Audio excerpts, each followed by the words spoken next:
মানুষেরা এই ইউনিভার্সে ততদিন টিকে থাকতে পারবে যতদিন তাদের কাছে একটি এনার্জি সোর্স থাকবে, কিন্তু শেষ পরিণতি হিসেবে ইউনিভার্স একদিন মারা যাবে। এটা ধীরে ধীরে কিছু বিলিয়ন বছর ধরে চলতে পারে, তবে আমি 100% নিশ্চিত এটা হবেই। কসমিক টাইম স্কেলের দিক থেকে বিচার করলে একদিন সূর্যের মতো তারারা অন্ধকারে উধাও হয়ে যাবে, তবে ভাগ্যক্রমে এটি বর্তমান মানুষের সাধারণ অনুমান ও ধ্যান ধারণার বাইরে। অনেক তারা মরেও অমরত্ব লাভ করে, তাদের মধ্যে এইরকম একটি তারা হলো হোয়াইট ডোয়ার্ফ। হতে পারে ইউনিভার্স মারা যাওয়ার ঠিক কিছু বিলিয়ন বছর পূর্বে আমরা এদের দিকে বসতি স্থাপন করতে পারবো। এক কথায় মানব সভ্যতার শেষ বাড়ি বা বাসস্থান এই হোয়াইট ডোয়ার্ফ তারারাই। এই অদ্ভুত তারারা আসলে কি বলতে চায়, অথবা কি হবে যখন শেষ পর্যন্ত এরাও অন্ধকারে ডুবে যাবে?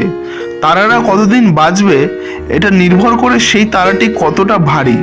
ইউনিভার্সের সবথেকে ম্যাসিভ তারারা জন্মের কিছু মিলিয়ন বছর পরেই সুপারনোভা বিস্ফোরণ করে নিজেদের মেরে ফেলে।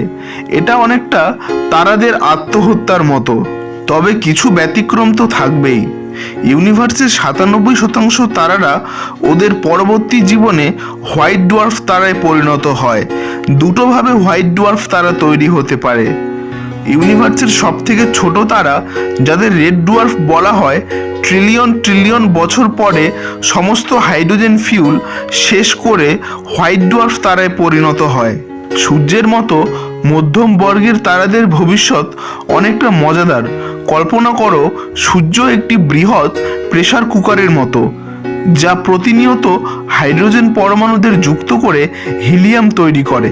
এই ফিউশনের প্রভাবে এতটাই চাপ তৈরি হয় যা সূর্যের আউটার লেয়ারকে সামনে ঠেলে দেয়, কিন্তু তৎক্ষণাৎ কোর বা কেন্দ্রকের গ্র্যাভিটেশনাল টান আউটার লেয়ারকে পিছনের দিকে টানা শুরু করে। বর্তমান সূর্য গ্র্যাভিটি ও আউটার প্রেসার এই দুয়ের মধ্যে তৈরি হওয়া যুদ্ধ বা সংঘর্ষের বহিঃপ্রকাশ। যখন সূর্য আরও পুরনো হবে তখন সে হাইড্রোজেন ফিউশন না করে হিলিয়াম ফিউশন করা শুরু করবে। এর মূল কোর বা কেন্দ্রে ভারী এলিমেন্ট যেমন আয়রন, কপার, কার্বনের মাত্রা বাড়তে শুরু করবে। এর কোর তার স্টেবিলিটি হারাবে, যা বাইরের লেয়ার বা স্তরগুলোকে প্রসারিত করা শুরু করবে। তখনকার সূর্য বর্তমান সূর্যের আকারের চেয়ে 3 গুণ বড় হবে। ধীরে ধীরে সূর্যের বেশিরভাগ ম্যাস স্পেসে ছড়িয়ে পড়বে প্ল্যানেটরি নেবিউলা হিসেবে, আনুমানিক 1 মিলিয়ন কিলোমিটার জায়গা জুড়ে। যে অবশিষ্ট অংশটি কেবল বেঁচে থাকবে তা হলো এর কোর। তখন জন্ম নেবে একটি হোয়াইট ডোয়ার্ফ তারা, একটি ছোট্ট সাদা তারা, পূর্বের 100 গুণ ডায়ামিটার। তখন পৃথিবীর ডায়ামিটার ধারণ করবে। তা সত্ত্বেও হোয়াইট ডোয়ার্ফ তারার ভর সূর্যের ভরের অর্ধেক হয়। সেজন্য এরা চূড়ান্তভাবে ডেন্স বা অধিক ঘনত্ব বিশিষ্ট হয়। এদের নিউক্লিয়নগুলির মধ্যে কোনো রকম দূরত্ব থাকে না। দূরত্ব কম হওয়ার কারণে এরা মারাত্মকভাবে বেশ ভারী। 1 চামচ হোয়াইট ডোয়ার্ফ তারার ভর একটি গাড়ির থেকেও বেশি। এর সারফেস গ্র্যাভিটি পৃথিবীর তুলনায় 1000 গুণ বেশি। তাই তুমি যদি হোয়াইট ডোয়ার্ফ তারার উপর ল্যান্ড করার চেষ্টা করো তবে তোমার দেহ নিজের ওজনেই ভেঙে চূর্ণ বিচূর্ণ হয়ে যাবে। হোয়াইট ডোয়ার্ফ তারার আশেপাশে জীবন গড়ে ওঠা খুবই অস্বাভাবিক, কিন্তু অসম্ভব নয়। কেননা হোয়াইট ডোয়ার্ফ তারারা বিলিয়ন বিলিয়ন বছর পূর্বের রেড জায়ান্ট তারাদের সুপারনোভা বিস্ফোরণের ফলেই তৈরি হয়েছিল। তাই সেই সময় যেসব জীবন অবশিষ্ট ছিল ওরা এক সময় ভয়ঙ্কর রেডিয়েশনের মাধ্যমে বিলুপ্ত হয়ে যায়। এটাই তাদের অস্তিত্বকে নষ্ট করে দেয়। শুধু তাই নয়, এই তারারা এতটাই ছোট যে পৃথিবীর মতো কোনো গ্রহকে জীবন তৈরির অনুকূল পরিবেশ তৈরি করাতে হলে তাকে 75 গুণ কাছ থেকে প্রদক্ষিণ করাতে হবে। তখন এটি এক প্রকার গোল্ডিলক জোন হিসেবে কাজ করবে। ওই বিশেষ গ্রহটিতে তবেই দিন রাতের ব্যালেন্স সম্ভব। এই দিন রাতের সীমারেখায় নতুন ধরনের জীবন অবশ্যই গড়ে উঠতে পারে। তবে হোয়াইট ডোয়ার্ফ তারাদের এনার্জি আউটপুট খুবই স্টেবল। তাই এরা রেড ডোয়ার্ফ তারাদের মতো অস্থায়ী নয়। যদি এখন থেকেই আমরা হোয়াইট ডোয়ার্ফ তারার আশেপাশে ঘূর্ণায়মান কোনো গ্রহকে খুঁজে পাই, তবে ভবিষ্যতে সেটার দিকে অগ্রসর হওয়ার সংকল্প করতে পারি। তাহলে কেনই বা এই হোয়াইট ডোয়ার্ফ তারারা এতদিন ধরে লাইট ও হিট তৈরি করার ক্ষমতা রাখে? হোয়াইট ডোয়ার্ফ তারারা যথেষ্ট উষ্ণ, এমনকি এরা ইউনিভার্সের সবথেকে উষ্ণ তারাদের একটি, প্রায় সূর্যের থেকে 40 গুণ বেশি উষ্ণ। তবে এদের অ্যাক্টিভিটি খুবই কম।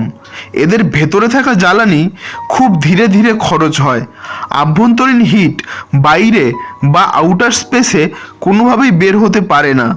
কেবল এর আউটার লেয়ারে থাকা হিট প্রতিনিয়ত ছড়াতে থাকে। যেহেতু স্পেসের বেশিরভাগটাই শূন্য বা এমটি, তাই হিট কন্ডাকশনের মাধ্যমে ছড়াতে পারে না, একমাত্র সম্ভব রেডিয়েশন রূপে। সেই কারণেই হোয়াইট ডোয়ার্ফ তারারা ঠান্ডা হতে ট্রিলিয়ন বছরের মতো সময় প্রয়োজন। সুতরাং এরা মানব সভ্যতার শেষ ভরসা। এই তারা পরিণত হবে ধীরে ধীরে মৃত্যুর কোলে ঢলে পড়া কসমসের শেষ আলো ও তাপের ভরসা হিসেবে। অনেক অ্যাস্ট্রোফিজিসিস্ট মনে করেন হোয়াইট ডোয়ার্ফ তারারা 100 বিলিয়ন বিলিয়ন বছর পর্যন্ত বাঁচতে পারে। এটি ইউনিভার্সের সম্ভাব্য বয়সের চেয়ে 10 বিলিয়ন গুণ বেশি। বহু পরের ভবিষ্যতে কোনো রেগুলার তারা আর মিটমিট করবে না, গ্যালাক্সিরা পর্যন্ত সুইচ অফ করবে। ঠিক তারপরেই ইউনিভার্সের প্রথম হোয়াইট ডোয়ার্ফ তারাটির কার্বন কোর প্রথম ব্ল্যাক ডোয়ার্ফ তারায় পরিণত হবে। সাথে সাথে ইউনিভার্সের প্রথম হোপফুল লাইফ নিজের অস্তিত্ব হারাবে। ব্ল্যাক ডোয়ার্ফ এমন সব এনার্জি স্পিয়ার যারা কোনো প্রকার রেডিয়েশন কিংবা হিট জেনারেট করতে পারে না। এসবের সত্ত্বেও ব্ল্যাক ডোয়ার্ফের কাছে যাওয়া মানে মৃত্যুকে আমন্ত্রণ করা।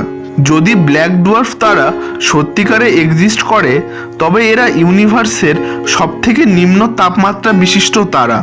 ওরা এতটাই ডার্ক যে রাতের অন্ধকারে নজর পর্যন্ত আসে না। সবশেষে ইউনিভার্স একটি হিট ডেথ দেখবে। তখনকার ইউনিভার্স এখনকার মতো দেখাবে না। ইউনিভার্স যেন সম্পূর্ণরূপে একটি অন্ধকার ও শীতল কবরে পরিণত হবে।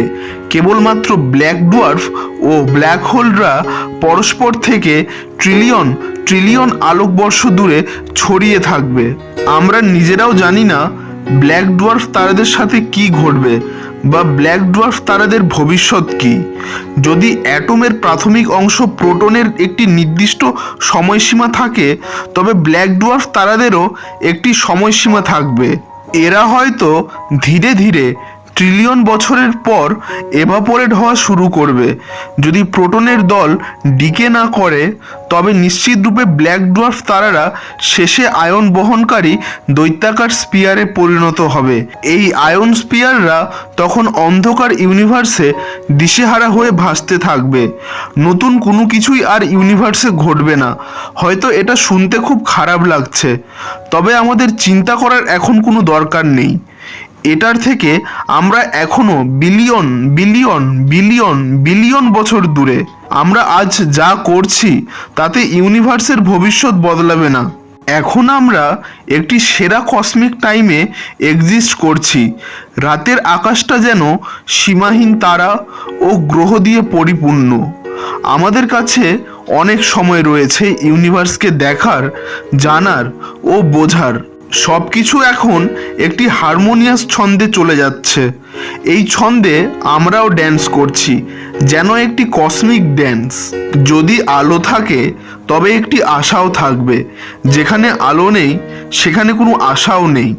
কসমসকে দেখার অর্থ হলো আলোকে দেখা। আমরা প্রত্যেকেই এই ব্রহ্মাণ্ডের আলোক চাষী।